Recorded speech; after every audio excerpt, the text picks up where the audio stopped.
Salut à tous, j'espère que vous allez bien. Allez, aujourd'hui nous sommes le samedi 27 mai et petite prospection dans les bois. Donc écoutez, après un mois de mai assez pluvieux avec quelques orages, je pars prospecter voir si les girolles pointent le bout de leur nez. Et puis par la même occasion, je vais voir si d'autres carpophores sont présents. Donc écoutez, je pars prospecter et je vous reprends dès qu'il y a quelque chose. À toutes. Ah, je vois qu'il y a pas mal de feuilles au sol. Je vous mets le flash pour voir les champignons correctement. Et à peine arrivé, qu'est-ce que je vois?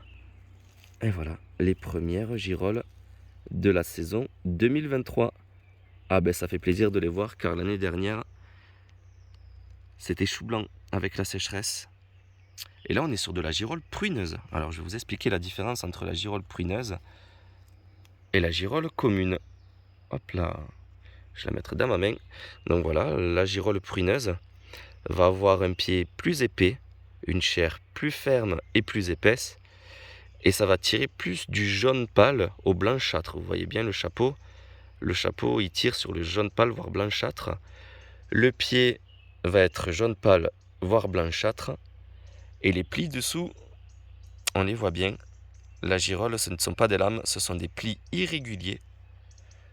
Et c'est un excellent comestible. Voilà, donc là on est sur de la girole pruneuse. La girole commune va avoir une chair plus mince et va être plus sur le jaune vif. Ah, là il y a une petite grappe de girole. Ah, on voit bien que c'est des girolles pruneuses. Elles sont plus vers le jaune pâle. Elles sont toutes petites et du coup celles-là je vais les cacher un peu sous les feuilles. Et je vais les laisser pousser, voilà. Mais bon, j'espère qu'elles vont réussir à pousser un petit peu parce qu'avec la semaine de chaleur qu'ils annoncent, ça va être compliqué. Bon, allez, on y croit. Ah, là, il y a une belle girole. Elle est toute seule, mais elle est belle. Et ben, elle va finir dans le panier, celle-là. Toute seule, sous le châtaignier. Ah, il y a des girolles pruneuses qui se cachent ici. Elles sont petites, celles-là. Mais là, il y en a une de taille correcte.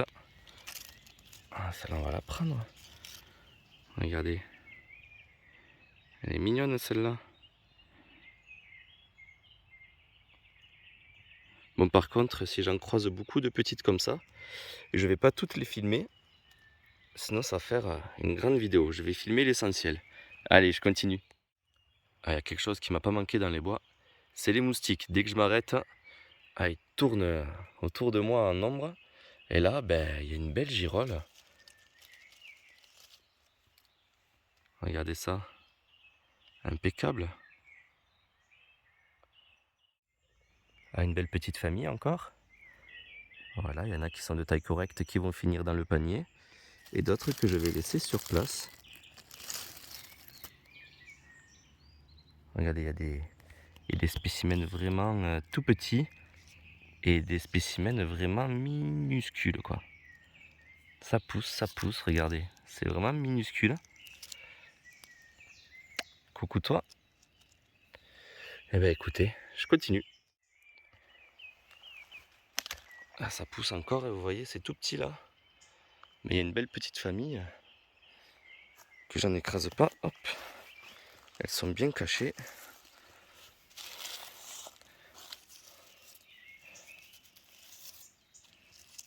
Ah, celles-là, elles sont mignonnes. Hein. Des belles girolles. Une autre là, une autre petite ici. Ça continue au-dessus.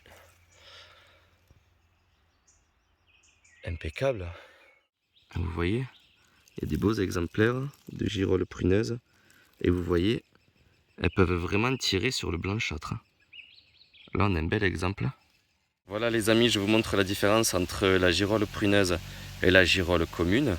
Donc la girole pruneuse va tirer vers le jaunâtre blanchâtre, ici présente à ma gauche, avec une chair beaucoup plus charnue. On voit que le pied, le chapeau est beaucoup plus charnu que la girole commune. On voit nettement la différence de couleur. La girole pruneuse tire vers le jaunâtre blanchâtre, alors que la girole commune va tirer sur le jaune vif. Et vous voyez quand même la différence d'épaisseur. La girole commune a une chair moins charnue, que ce soit au niveau du pied ou au niveau du chapeau. Donc voilà, à ma gauche, une girole pruneuse, à ma droite, une girole commune qui sont tous les deux d'excellents comestibles. Voilà, allez, je continue les amis. J'ai vu un chapeau là-bas. J'allume la caméra, je vais découvrir ça avec vous. Ah, déjà, il y a des petites girolles là, vous voyez. Et là, cep d'été ou pas cep d'été? Le premier de l'année ou pas le premier de l'année? Ouf. Oula, il a l'air tout mangé. Ah, effectivement. Hein. Ah, quel dommage. Voilà, c'était un cep d'été. Cep d'été, excellent comestible. Ah, j'aurais aimé qu'il soit en bon état pour vous le présenter correctement parce que là, vous voyez, il n'y a plus rien. Il est tombé tout seul. Il est tout mangé, il est rempli de vers. Des gros vers. Et les limaces, ben, elles se sont régalées. Il est un peu mou. Hein. Ah, il est sorti peut-être aux premiers orages il y a 15 jours.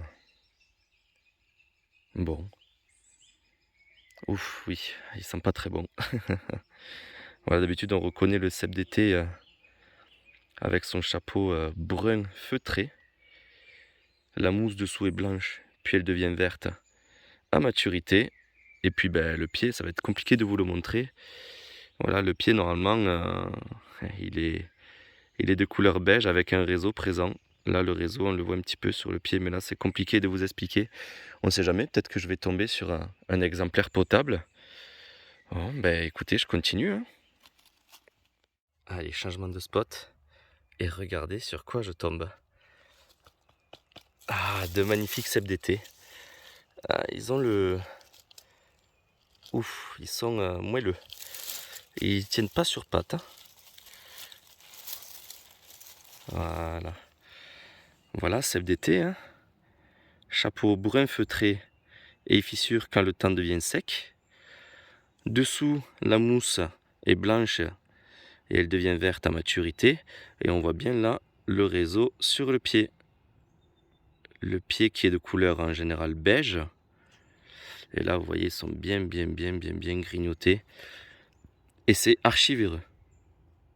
C'est archi véreux. Bon, ben écoutez, on verra bien. Mais ça donne de l'espoir. Ça donne de l'espoir. Nickel, on continue. Ah, dans la mousse, un champignon que je suis content de croiser, le premier de l'année.